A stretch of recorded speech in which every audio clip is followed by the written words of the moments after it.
We ran into each other at a restaurant. We literally ran into, I was sitting in my chair. Our chairs were like up against each other. And that's when we met. And we talked for a while that day. And I said, please come on the show. I would love for, you to have this platform to talk to people about what you're doing. And I asked you about the negativity then. I said, how are you dealing with like what's going on in the world? Because I was sitting with some other women who were just really angry and saying, what do we do about all this? And you said, we have to be joyful warriors. You know, I decided at the end of last year, there was so much that was just creating anxiety and depression and anger. And I was like, I'm done with that. I'm done with that. I don't like that feeling. I don't think any of us do. And let's just go into 2018 and be joyful warriors. I like that term, joyful warriors. Yeah. And because, as you said, we can't just be against something. We have to be for something. That's exactly right. And in all of what we're seeing, I mean, these kids that are just marching, I mean, the Stoneman Douglas kids, at the Women's March, there's so many things that are happening right now where people are taking to the streets. And we have to remember, it's not about fighting against something, it's about fighting for something. And it is fighting with a spirit of love of country. And that's really important to remember. Yeah. We love our country. And part of being a patriot, love of country, is about fighting for the ideals of our country, fighting for the best of who we are. We are a great people. We are a great country. And it is part of loving our country to say, you know what? I believe those words we spoke in 1776, that we are all equal and should be treated that way. Yep. I believe those words. I believe those words. And I will march and I will fight to make those words true. And I will do that joyfully. Yes, and you will do it joyfully. And because both of your parents are immigrants, your father is from Jamaica and your mother was from India.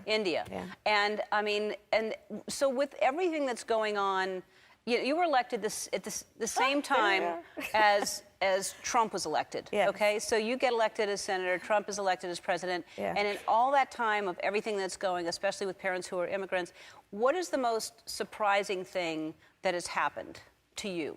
Well, I mean, there's a lot, and there are those moments like when this administration arbitrarily made a decision to rescind protection to those dreamers that are protected by DHAKA. That was one of the lowest lights in terms of what had happened. Yep. These kids who are serving in our military, they're in colleges and universities, they're working in Fortune 100 companies, and they are playing by the rules. They were vetted to see if they've committed any crimes, if they're living a productive life, and if they were living life the way that we want them to, we said, we'll give them protection, and then arbitrarily we took that protection away. Yeah. That is appalling to me. It is. It really, it makes me so sad, and we need to fight for them to be protected. And so on the topic of those dreamers, I'll tell you then a highlight of the experience that I've had as a United States Senator. Walking the halls of the United States Congress and seeing thousands of dreamers who have been traveling to our nation's capital by bus, by train, by car. God only knows how they're affording to get there. I am certain that they are sleeping 10 deep on someone's living room floor while they're there. And they are there every day, walking the halls, truly believing that if the members of the United States Congress see them and hear their stories, that we'll do the right thing. These kids believe in our democracy. That's a beautiful thing. Yeah. Yeah. It's a beautiful thing. Yeah. Right? So we have to do right by them. Yeah, that's right. Yeah. That's right. But I see them, like I see so many of these other kids, as being our future. And so I say our future is bright because they do believe in our democracy. They do believe if they are heard and seen that it will matter and that people will listen. Yeah. And I think that these kids that are, the march that just happened in Washington, they will make a difference, don't you? I mean, first of all, they're going to be eligible to vote soon, and they can make changes if they're not happy with what's going on. It's been happening for a while where people have put it out there that you might be running for president or that they want you to run for president. You're probably not going to answer me, but I'm going to ask you anyway. You're right. But on both counts. You won't answer. I'm not going to answer. No. What then? But here's let me see what your answer is, though. Will you run for president? Okay, let me tell you that. What's your answer? So here's my answer.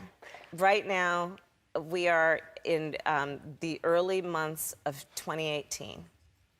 And at this very moment in time, there are people across America who have priorities around their health care, have priorities around can they get through the end of the month and pay the bills, pay off their student loans, can they afford to pay for gas, housing, critical issues. These DACA kids, when we talk about where they are in terms of immigration, there are so many pressing issues, right? Guns. We've got to pass an assault weapons ban. We need to have universal background checks. These are immediate needs, and these are the things I'm focused on right now. I've seen so many people, Ellen, focus on that thing out there and then trip over this thing here. Right. I don't want to trip. Okay. There's so much that's important right now. Who would be your vice president? You got any plans? I'm busy. All right. We're going to vet you right now just in case. We need to know lots about you. Because people are going to want to know more about Kamala Harris. Because we know what you stand for, and I love all the things you stand for. But who was your first celebrity crush? Okay, I'm going to tell you, Honestly. and I'm going to date myself, honestly. Tito Jackson. Tito.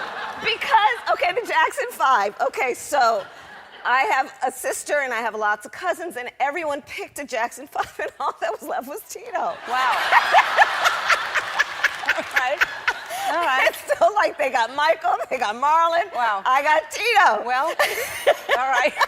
Poor Tito. He just... No, but I love Tito. Yeah, he obviously. truly ended up being my first celebrity crush. All right. All right. I've been a senator. Complete this. I've been a senator for over a year now, and I still don't understand blank. I still don't understand how in Washington, D.C., there's 1 inch of snow and the whole town shuts down. I don't understand that. Yes. That's Yeah. a good thing to not understand. What's the most rebellious thing you did as a teenager? Oh, you are going to vet me. Yeah. It's going to come out, so you might as well tell it here. I broke curfew. I was a loiterer. I actually had a loitering problem when I was in high school. I really did. Where did you loiter? I would loiter the halls, and the principal would say, Kamala, you're out here again. And I'd say, yes, Mr. Klim, I'm out again. And he'd say, come on, let's sit down and talk. How's it going? And I'd say, I'm bored.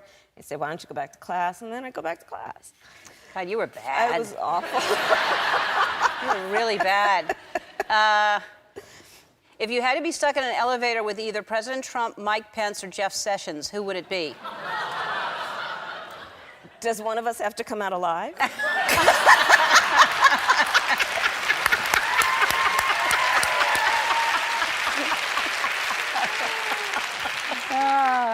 You can't sleep in the middle of the night. What do you do? Oh, I get up. I will read cookbooks. This happened recently. Yeah, I love cooking. You just And read cookbooks? I read recipes. I like recipes. All right. If I'm not cooking. Especially if you're not cooking. Yeah. What's a nickname that your husband calls you? Honey, babe. The regular. Yeah. What's a nickname your Republican colleagues call you? I have no idea. All right. All right. Let's see. Do you have any tattoos? No. If you were going to get a tattoo, what would it be and where would it go? If I were to get a tattoo, maybe, I don't know, if I were going to be self-indulgent, it would be a lotus flower, because that's what my name means. And maybe on my wrist. Okay. And are you running for president, yes or no? Next question. All right. Tito, come on out. All right, Kamala Harris, Senator Kamala Harris, everybody.